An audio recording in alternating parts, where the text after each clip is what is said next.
Admiral Grant stood at the massive window of the Imperial Observatory Station, his eyes fixed on the holographic display showing a small blue planet in a distant spiral arm of the galaxy. Behind him, Officer Miller nervously shuffled through his reports, waiting for the Admiral's response. "You mean to tell me," Grant said slowly, "that this primitive species has gone from basic radio signals to rudimentary spaceflight in less than 100 years?" "Yes, sir," Miller replied, his voice steady despite his nervousness. "Our long-range monitors have detected increasingly complex transmissions. They call their planet Earth." The Admiral turned away from the window, his golden uniform reflecting the soft blue light of the hologram. The Empire had ruled the galaxy for 10,000 years, watching countless species rise and fall. But something about this report bothered him. "Show me their progression timeline," he ordered. Miller activated his tablet, and a new hologram appeared between them. It showed a clear timeline of human advancement. From first flight to space stations, from basic computers to worldwide information networks. Each jump in technology was marked in bright red, showing an acceleration that defied imperial models of species development. "Sir," Miller continued, "there's more. They've begun experimenting with primitive faster-than-light theories. Our analysts estimate they might achieve it within 50 years. The Admiral's face darkened. Most species took thousands of years to develop such technology. The Empire's own development had taken nearly 1,500 years. This rate of advancement was not just unusual, it was impossible by all known standards. He walked to his desk and pressed a button on his command console. "Get me High Command." "Sir," Miller interrupted, "High Command has already dismissed these reports. They say the humans are too primitive to be of concern. They're still fighting among themselves, using chemical rockets and basic particle weapons." Grant looked at the young officer with tired eyes. In his 300 years of service, he had never seen anything like this. The Empire classified species into development tiers, and humans were barely at Tier 7. But their rate of advancement.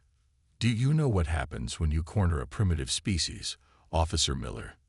the Admiral asked, staring back at the hologram of Earth. "No, sir. They either break or become something far more dangerous." He pointed to several spots on the timeline. "Look here, here, and here. Every major war they've fought has led to massive technological leaps. They don't advance steadily like other species. They advance in explosive bursts, driven by conflict." Miller studied the data. The Admiral was right. World War IA, jet engines, nuclear power, radar, Cold War, spaceflight, computers, advanced materials. Each conflict pushed them forward by decades. "Sir, should we be worried?" Miller asked. The Admiral walked back to the window, watching the endless stream of ships flowing through the Imperial capital's space lanes. "The Empire has grown comfortable, Officer Miller. We'd forgotten what it's like to fight for survival. These humans," he paused, choosing his words carefully, "they've never known anything else." He turned to his console and began typing a priority message to the Imperial Scout Fleet.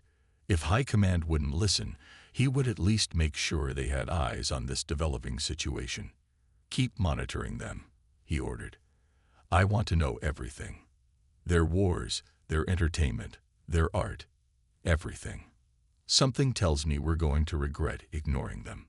As Miller left the office, Admiral Grant remained at the window, lost in thought. The Empire had faced rebellions before, crushed countless uprising species, but something about these humans felt different. They were chaotic, unpredictable, and most dangerously, adaptive. In the hologram behind him, Earth continued its slow rotation, a seemingly harmless blue marble in the vast emptiness of space. But to the Admiral's experienced eyes, it looked like something else entirely. A ticking time bomb in the galaxy's peaceful order. He made a final note in his personal log. First observation of species 7734, designation, human. Recommendation: proceed with extreme caution. These beings do not follow normal development patterns. They are either the galaxy's next great allies, or its worst nightmare. The massive Imperial diplomatic ship, Star Sovereign, dropped out of faster-than-light travel near Earth's moon. Its golden hull stretched 3 miles long, dwarfing the International Space Station that floated nearby.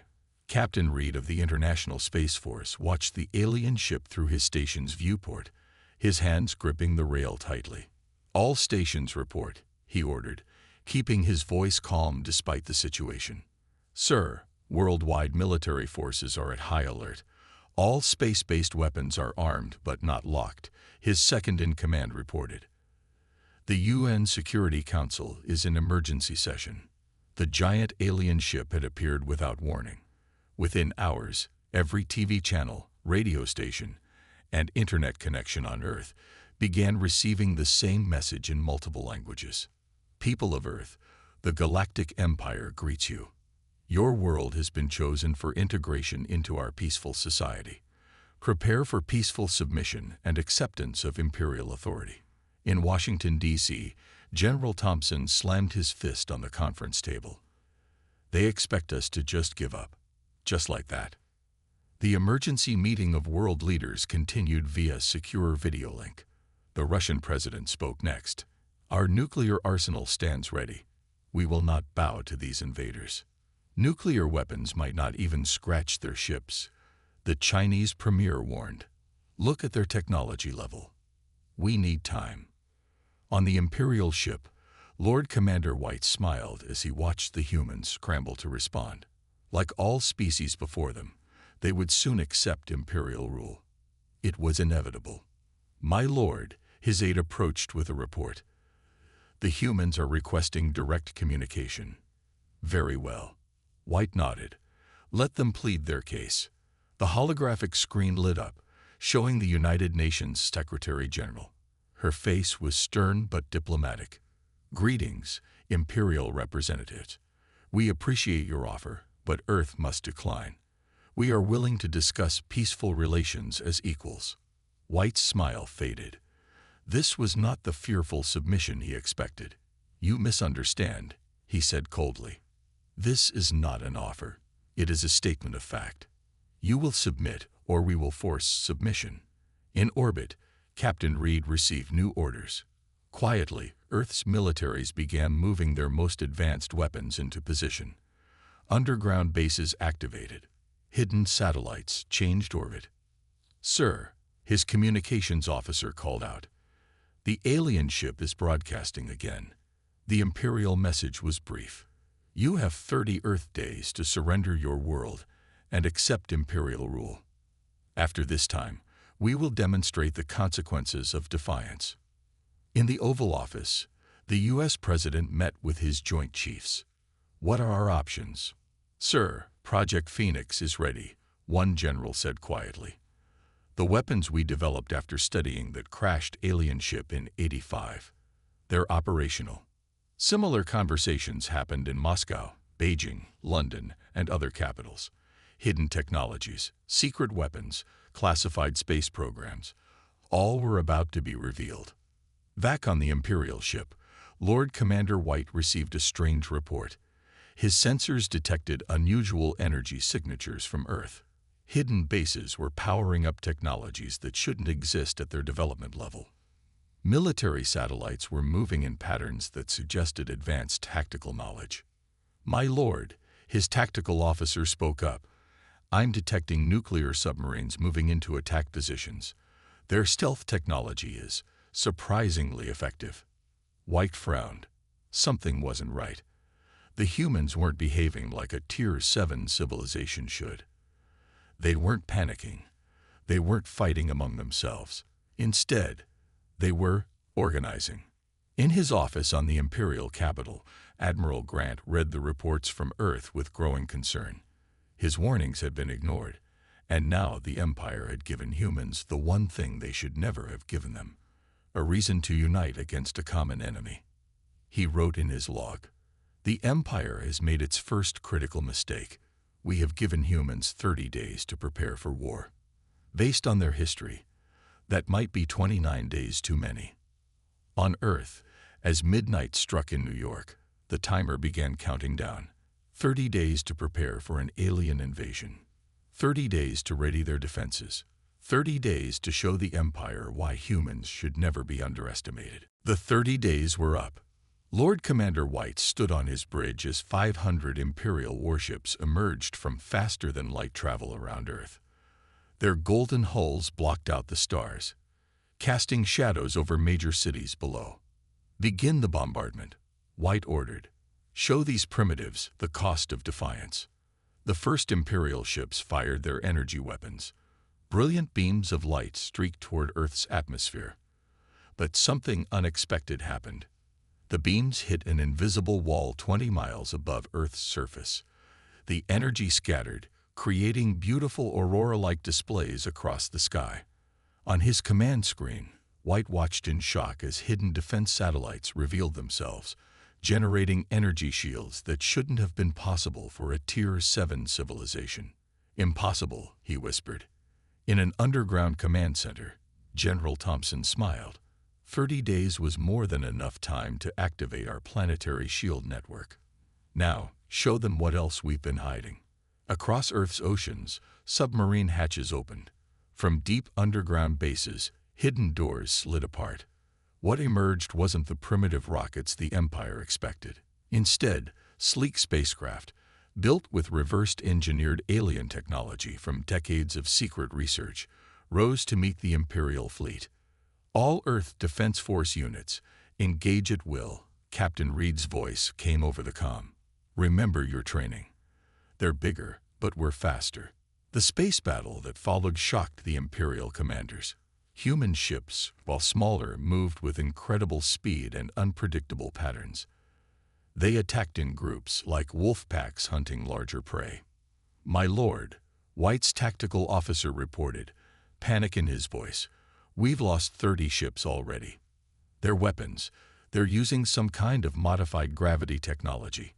Our shields aren't designed for this type of attack." In his ship's hangar, an Imperial pilot watched in horror as tiny human fighters performed maneuvers that should have torn them apart. They rolled, spun, and flipped in ways that ignored standard space combat doctrine. Each human pilot flew differently, making their attacks impossible to predict. Ground bases reporting multiple launches. Someone shouted on the Imperial command channel. "Some kind of primitive nuclear-powered missiles. Wait, they're changing course in ways that..." The transmission cut off as the primitive missiles revealed themselves to be automated drone ships, each carrying weapons that could pierce Imperial shields. They had been designed specifically for this moment, built to exploit weaknesses in Imperial technology the humans had spent decades studying. White grabbed his command rail as his flagship shook from another hit. How do they have this technology? On Earth, in the Oval Office, the president watched the battle unfold on holographic displays. "We've been preparing for this day since we first found that crashed ship," he explained to his staff. "Every nation kept some secrets from the others, but when the Empire came, we shared everything. 30 days to combine all our hidden technologies, 30 days to prepare our trap." In orbit, Captain Reed's space station had transformed into a command center. Status report. "Sir, Imperial fleet is in disarray. Their formations are breaking. They never expected us to have energy shields or gravity weapons. Their tactical computers can't adapt to our unusual attack patterns." Reed nodded. The Empire's greatest weakness was its predictability. Thousands of years of unchallenged dominance had made them rigid, inflexible. But humans had been fighting themselves for centuries, constantly developing new ways to overcome stronger opponents. On his flagship, Lord Commander White watched as another wave of human ships emerged from behind Earth's moon. His mighty fleet, which had conquered countless worlds, was being torn apart by a species that hadn't even achieved public spaceflight. "Full retreat," he ordered, his voice shaking. "Send warning to the Imperial capital. These humans, they're not what we thought. They're not primitive at all. They're something else entirely."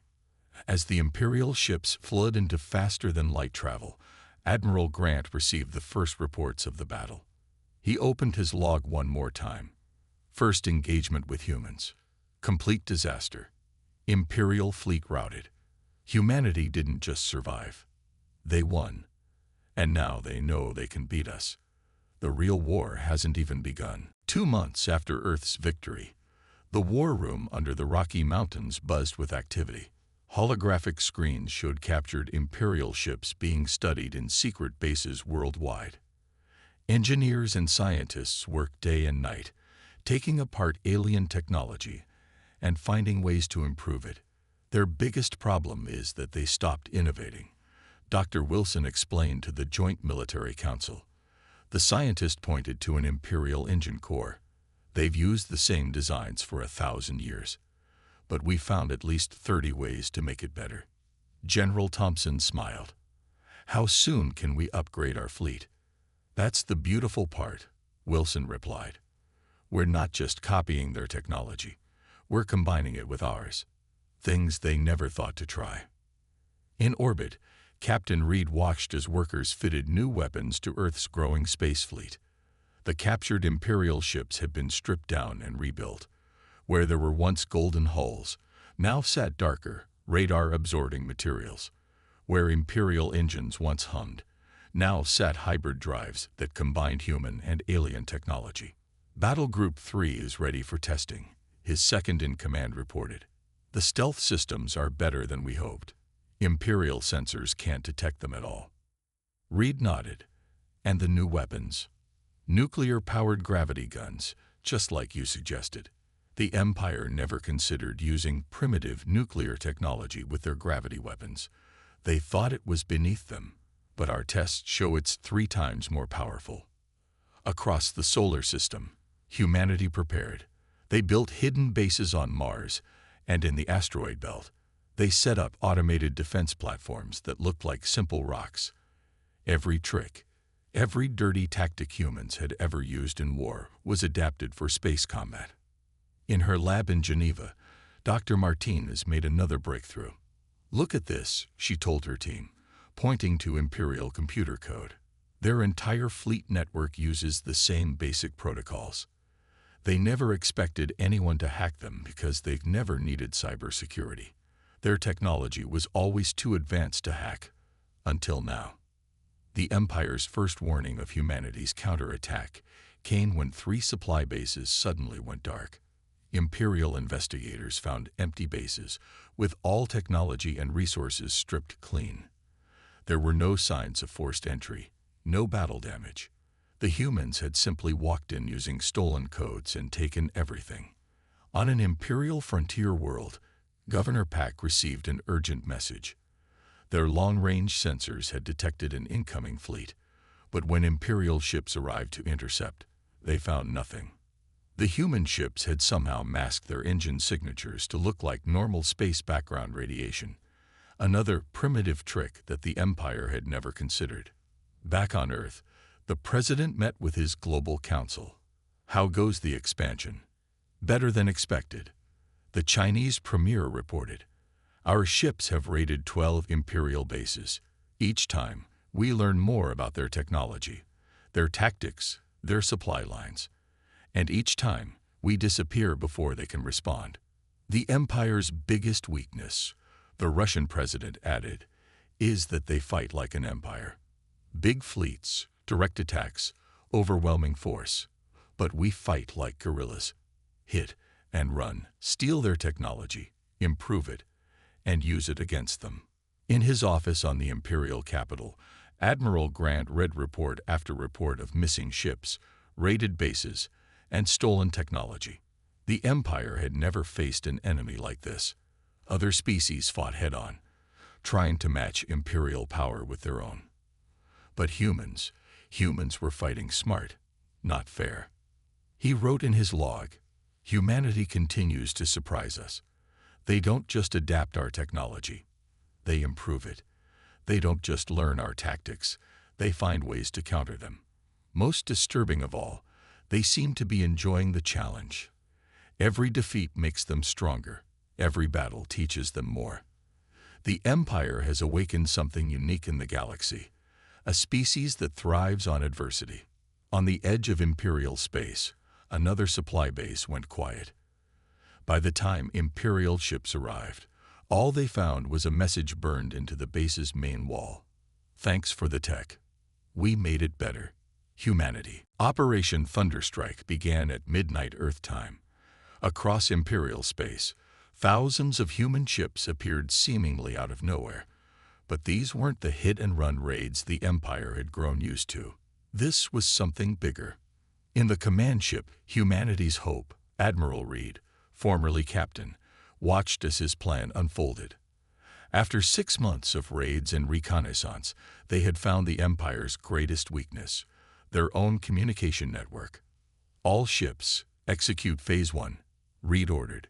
Let's show them what happens when you underestimate human hackers. Across Imperial space, every communication station suddenly displayed the same message. Your network has been compromised. Have a nice day. The smiley face confused Imperial officers more than the message itself. Dr. Martinez's voice came through Reed's private channel. Sir, we're in. Their entire command and control system is ours. They still don't understand what a computer virus is. They never needed cybersecurity because no one ever caught up enough to hack them. In the Imperial capital, chaos erupted. For the first time in 1,000 years, their mighty fleet was blind. Ships couldn't communicate. Defense systems shut down. And in that moment of confusion, humanity struck. Battle Group Alpha hit their shipyards. Reed commanded. Beta, take their fuel refineries. Gamma, you've got the defense platforms. Remember, no Imperial ship leaves dock today. The Empire's rigid command structure collapsed. Without orders from above, Imperial captains didn't know what to do. They had never trained for this kind of situation. Their computers had always told them exactly what to do. On his flagship, the Imperial High Commander watched in horror as reports flooded in. Human ships were everywhere, using Imperial codes to shut down defense systems. They turned automated platforms against their own ships. They released clouds of tiny robots that ate through Imperial hull plating. How are they doing this? He demanded. They were primitives just months ago. In a secret bunker on Mars, Dr. Wilson monitored the battle through quantum-entangled communicators, another primitive technology the Empire had never bothered to develop. The beauty of it, he explained to watching officers, is that we're using their own technology against them. We just needed to think about it differently. The human fleet moved like a swarm of angry bees, striking everywhere at once. Imperial ships, used to fighting in strict formations, couldn't adapt to the chaos. Some tried to jump to faster-than-light travel, but found their engines wouldn't respond. Human hackers had locked them out of their own ships. Sir, Martinez reported to Reed, Phase 1 is complete. 80% of their fleet is either disabled or destroyed. Should we begin Phase 2? Reed looked at the tactical display. The Empire's mighty armada was in ruins. Ships drifted powerless in space. Their grand defense stations were either destroyed or under human control. Years of rapid human innovation had paid off in a single massive strike. Begin Phase 2, he ordered. Let's show them our terms. Across every Imperial world, on every working screen, a new message appeared. The President of Earth stood in front of a unified Earth flag, his expression serious but not threatening. People of the Empire, he began, your fleet is defeated. Your defenses are down, but we are not like you. We don't want to rule you. We want something else. Recognition. Recognize Earth as an independent power, withdraw your forces, and we can have peace. Refuse, and we'll show you what else we've learned while you weren't watching. In his office, Admiral Grant watched the message with a mix of fear and admiration. In his log, he wrote, the Empire's greatest mistake was giving humans time to prepare. Their second mistake was thinking humans would fight like everyone else. Their final mistake was believing that superior technology meant superior strategy. Today, humanity taught the galaxy a lesson. True power isn't about having the best weapons. It's about having the imagination to use them in ways your enemy never expected. On Earth, celebrations began as news of victory spread. But in military headquarters, planning continued. They knew the Empire might not accept defeat easily, and if they didn't, well, humans had plenty more surprises ready. The Imperial War Council gathered in their grand chamber for the first time since Operation Thunderstrike. The usually proud commanders sat quietly, reviewing battle reports on their tablets. Fear had replaced their normal arrogance. High Commander Vale stood at the center of the room, his golden uniform now wrinkled from days without rest. "We must understand what happened," he said, his voice tired. "How did a Tier 7 civilization defeat our best fleets?" Admiral Grant stepped forward. "I warned you about humans," he said. "Now let me show you why they're different from every species we've ever met." The room's holographic system activated, showing scenes from various battles. Human ships danced through Imperial formations, using tactics that made no sense until the moment they worked. First, Grant explained, humans don't think like us. When we see a superior force, we calculate the odds and act logically. Humans see a superior force and think, how can we win anyway? He showed footage of a single human ship taking on 3 Imperial cruisers. Instead of retreating, it flew straight at them, fired its weapons in an unusual pattern, and somehow destroyed all 3. "That pilot should have died," an Imperial captain said. "The maneuver had a 99% chance of failure."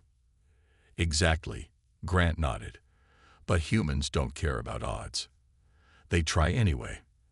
And because they try things that should be impossible, sometimes they achieve the impossible."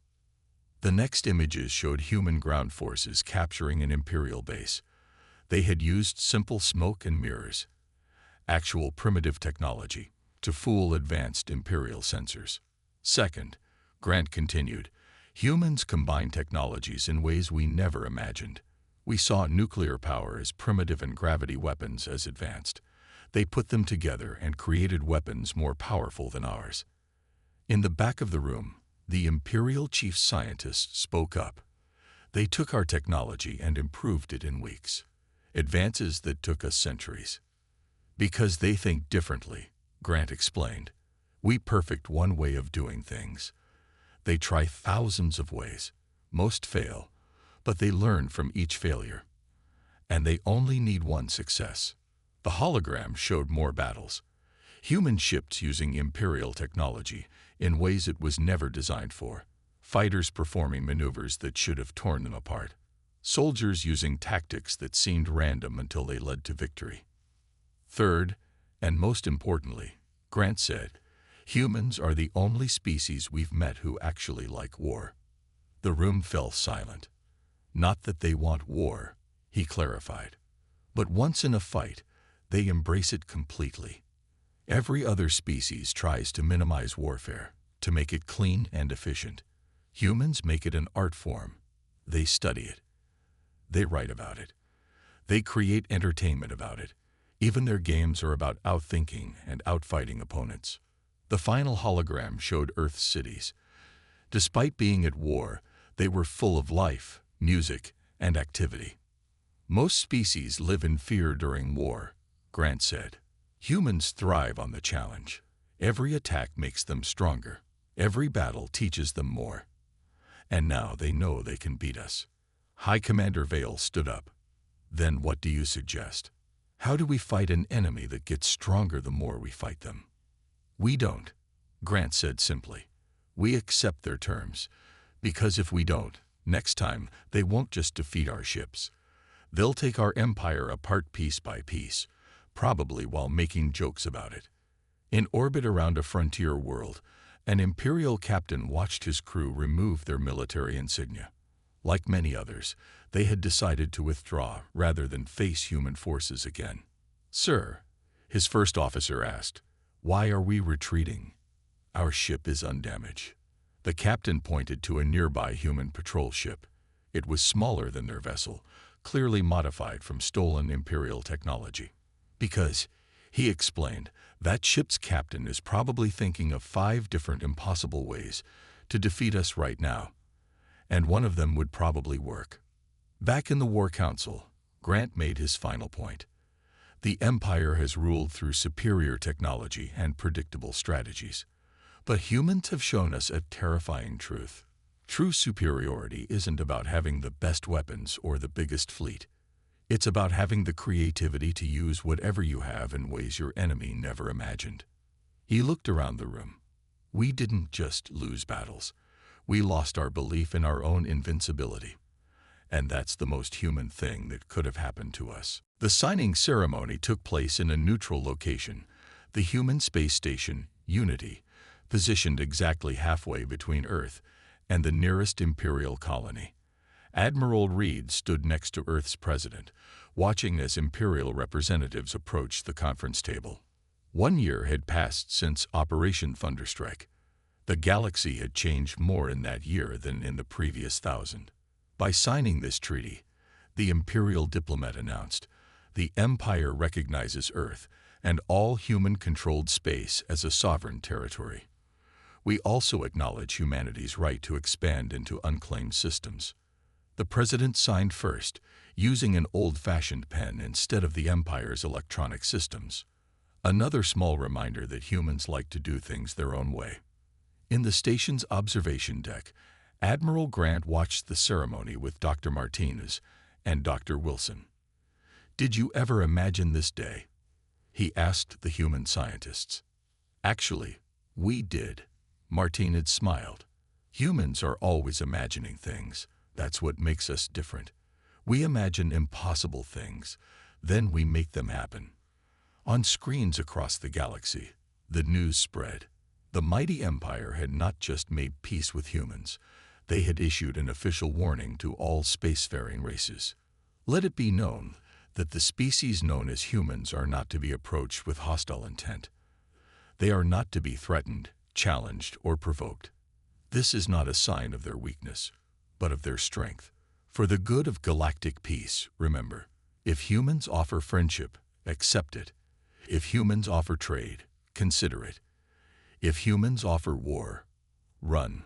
Back on Earth, changes were everywhere. Imperial technology had been adapted and improved for peaceful uses. Hybrid human Imperial ships carried traders and explorers to distant stars. Earth's cities now featured a mix of human innovation and Imperial efficiency. In Geneva, the new Galactic Relations Center opened its doors. Representatives from 30 alien species arrived, not to meet with the Empire, but to speak with humans. They had seen how humans had matched and then surpassed Imperial technology in less than a year. The Empire ruled through fear. The president told the alien delegates, "We offer something different. Partnership. We don't want subjects. We want allies. Friends who will help us explore the galaxy, discover new things, and face new challenges together." Some alien diplomats looked confused. "But you defeated the Empire," one said. "Why not take control like they did?" The president laughed. "Because that would be boring. Humans don't want an empire. We want adventure. We want to solve problems, face challenges, discover new things. Running an empire sounds like paperwork, and humans hate paperwork." In orbit around Mars, the first Galactic Academy opened. Here, humans taught alien students their way of thinking, how to combine technologies in new ways, how to think creatively, how to solve problems by trying the impossible. Admiral Grant visited the academy often. Today, he watched human instructors teaching young aliens from across the galaxy. In one classroom, students learned about human history, trying to understand how a species could advance so quickly. "The Empire ruled the galaxy for 10,000 years, the instructor explained. And in all that time, they made their technology slightly better. Humans took their technology and completely changed it in 1 year. Why? Because they never told us it was impossible. So we tried anyway." Grant wrote his final log entry. "The galaxy will never be the same. Humanity has brought something that was missing. Imagination. They see problems as challenges, impossible tasks as opportunities. They don't follow rules. They change them. They don't accept limits. They break them. And strangest of all, they're happy to teach others to do the same. He looked out at the stars, where human ships now flew freely between worlds. Some imperial worlds had even requested human protection, preferring Earth's creative chaos to the Empire's rigid order. "The Empire's time is ending," he wrote, "but this isn't humanity's empire. This is humanity's adventure. And they've invited the galaxy to join them. May the stars help us all keep up with them." On Earth, as the sun set over New York, a child looked up at the stars and asked her mother, "What's out there?" The mother smiled. "Everything we can imagine. And now, we can go see it all."